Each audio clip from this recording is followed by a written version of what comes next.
Today, I'd like to talk about the Vikings' premier assassin class, the Berserker. When I got the console version of For Honor on launch, the Berserker was the first hero I ever reached Rep 1 with.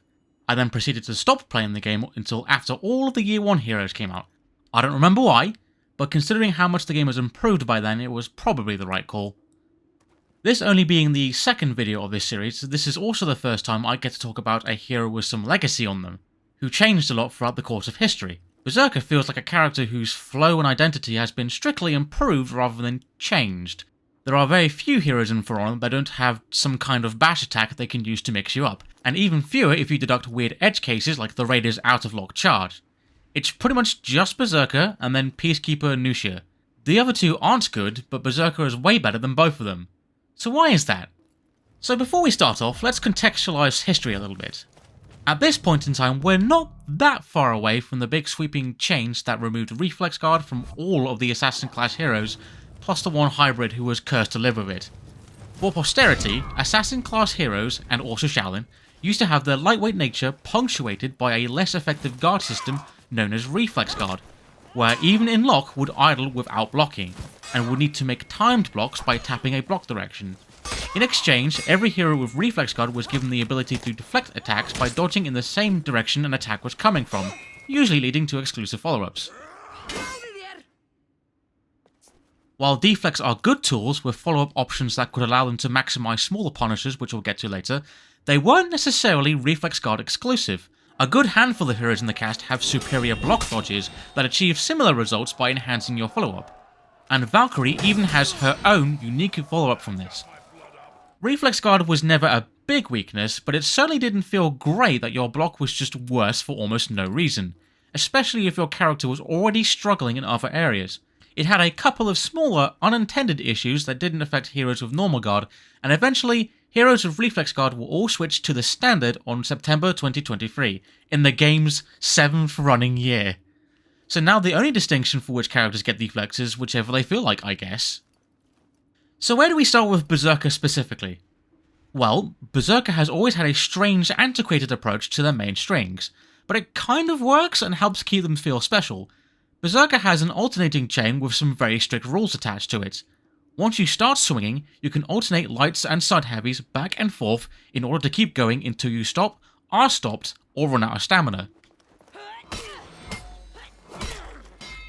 There have been a couple of alternating chain characters released afterwards that at least allow you to go into a finisher by hitting the same button twice, but not here. Or at least, not quite. Mid-chain you can go into a top heavy to get an unblockable finisher. The top heavy being the dead stopper of strings is so absolute that even using it as an opener leads to nothing. Landing a heavy does incur frame advantage via the hit stun, so it is at least still your turn in this instance. You can also get heavy side finishers, but you have to start a chain, then throw 3 side heavies in a row. This is the part of the kit that shows the age the most, I feel. Born of a simpler time where defense was simply less understood. You might be able to get it off in a group scuffle by swapping targets between each hit, but if a single target is letting you throw 3 heavies in a row, then the situation is broken down somewhat. And both of these finishes used to not even be unblockable. At launch, your reward for getting deep enough into a chain was just that all the successive moves would cost less stamina. Eventually, this was replaced with what are now the core components of Berserker's kit. While your openers are all normal, all chain attacks and most command attacks give you armor 100 milliseconds into the animation. This is the linchpin of Berserker's game plan now. Anyone who wants to get a hope at actually making you stop has to defend against you properly now. So long as you don't mind paying the health price of trading hits, of course. And for when they chain into their easy-to-react heavies, they've got something for that now too. Berserker has the unique privilege of having an enhanced hard feint, instantly granting armor to the next attack done immediately after a feint. They're 100 ms faster too, just to mess people up even more. So now, Berserker can adapt to the current state of the game, dealing with actually good reaction times and exploiting the guard switch delay. Their offense looks something like this now.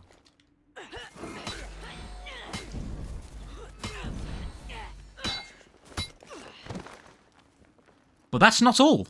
Say you dodge their attacks and make them whiff, well guess what, they get to cancel their attack recoveries into dodges. And their heavy startups too, why not? This is a strong answer to bashes, which would otherwise ignore that armor.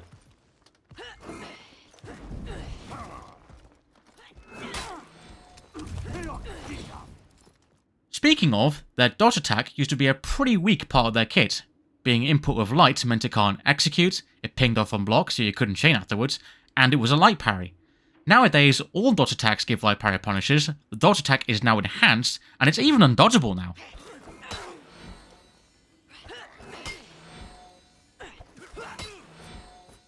The dodge cancel also means to get access to their deflect more, so let's talk about that. Berserker's deflect feels so satisfying, it's the entire reason I played the character. When Berserker deflects, a unique follow-up is an enhanced guard break that is basically guaranteed even against incoming attacks. This makes Berserker's deflect one of the most rewarding in the game to land, greatly increasing your punish against heavy parries and even more in certain situations. You can get a guaranteed side heavy, drag someone to the wall and top heavy them, or you can even deal infinite damage. Victory!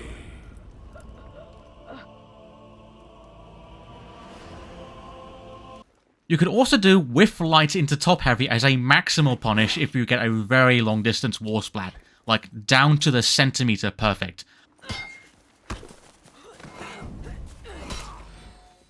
I don't like relying on something like that just for 2 more damage, so I've never went for it.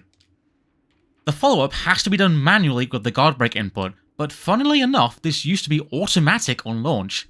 Having the option not to do it should be nice, and lets you wait until you've deflected multiple hits first, lets you choose not to do it in a group fight situation where you might not want to lock yourself down, choose not to do it in case you do run into a situation where the guard break won't work, or just leave it be because you're styling on your opponent.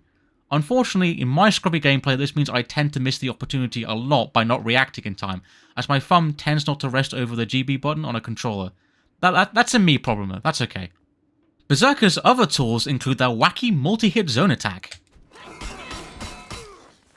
There are lots of multi-hitting zones, but Berserker's is the only one where the hits are so close together that the hits confirm into each other. Getting hit by one means getting hit by all the remaining hits. It deals 4 hits of 4 damage for a total of 16, making this the optimal punish damage-wise after a heavy parry. And it goes into chain lights, so that's all good.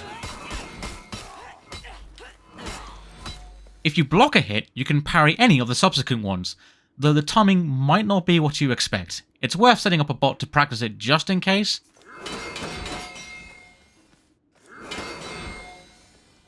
It also does this if you deflect it.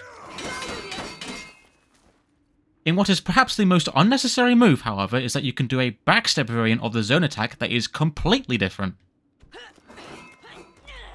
It removes one of the hits in exchange for armor after the first hit.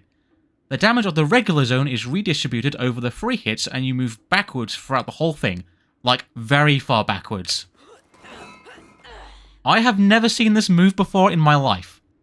The hero tactics have got nothing on it. It seems like it might be a very niche group fight move to make space and discourage chasers, but I cannot seem to doctor a situation in which all 3 hits can connect on one target. But apparently you can't parry any of them after the first hit. You can also chain into these, but only on whiff. Okay. The other 2 big moves are their dash heavy. It's cool, but it's a bit of a noob trap, I think. It's a big armoured dash strike, but it's really slow and it's just begging to be parried. I would say this is mostly used to chase opponents or leap on them when they're downed by one of your allies. The dash light is weaker and risks a light parry, but is faster, enhanced, and starts your chain offense, while still retaining the armour. I think this is probably the better neutral move if used sparingly. Something quaint about this move is that it only ever comes from the top guard. But the animation has 2 variants, one with the left axe, and one with the right. You get the left one in most cases, but you'll get the right axe version if your guard was to your right when you started the dash, or if you're using dodge cancels to chain into it after the left axe animation.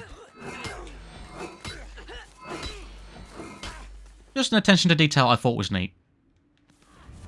Real quick, before I dig into design and feel, I might as well squeeze in a real quick section about their feats. There's not a lot to talk about. Launch characters have pretty basic feat loadouts with a lot of overlap, and assassins, by design, don't get feats that are quite as big as some of the other characters. Berserker gets an axe to throw at you, but it's just their version of like the kunai or peacekeeper crossbow. They're also a viking, so they get the privilege of the fire flask, the most consistent of the big stage damage tier 4s available from launch. I don't have any particular recommendations as to a loadout, but for my money there's nothing wrong with 2-2-1-2, or whatever you call this loadout. So like, what's the deal with the Berserker as a concept? Shirtless angry dudes with 2 axes who throw themselves at the enemy have been around in a few places. Did the Vikings actually do that? The concept is something excavated from Old Norse sources. In fact, their Old Norse name is the root word for our use of the word berserk today. Warriors who fought with a trance-like fury, with folklore and writing that mythologize them into more or less what we interpret them as today. So, probably not, but even the Vikings thought the idea was super rad and kept talking about it.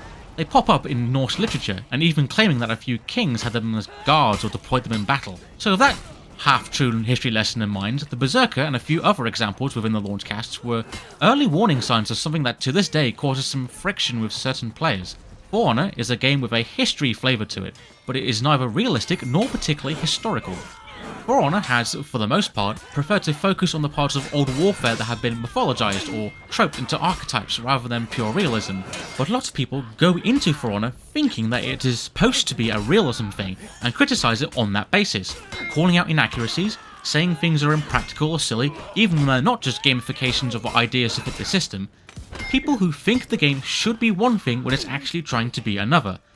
I think it's super neat when the game references real-world arms, armor and techniques, but I know in my heart that the direction is leaning into the fiction of our world from as far back as one of the heroes being named after the Valkyrie, the samurai not instantly breaking their swords against full plate armor, and one of the knights being a tiny lady in a hood that goes around stabbing people in the liver.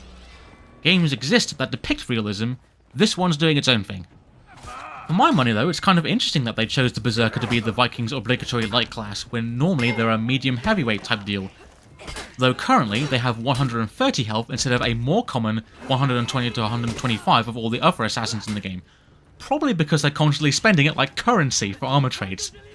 I would be loath not to mention that the Icelandic barks for the male Berserker come from the late Stefan Karl Stefansson, best known to the world as the actor of Robbie Rossen from Lazytown, and whom that extra signature you got for free is in honour of. The English voice work, mostly from the story, come from Patrick Seitz and Aaron Fitzgerald.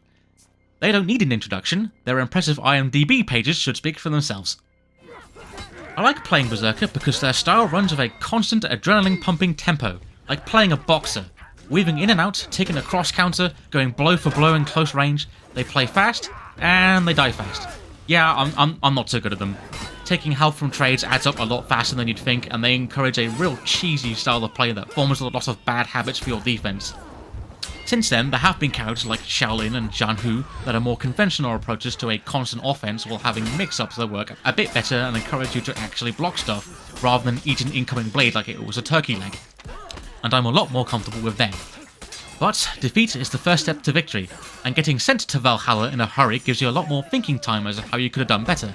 Berserker is a character for people who want to play on the razor's edge, but more than anything, it's for people prepared to learn through failure. Thank you for your time. You captured Zone C. You captured Zone A.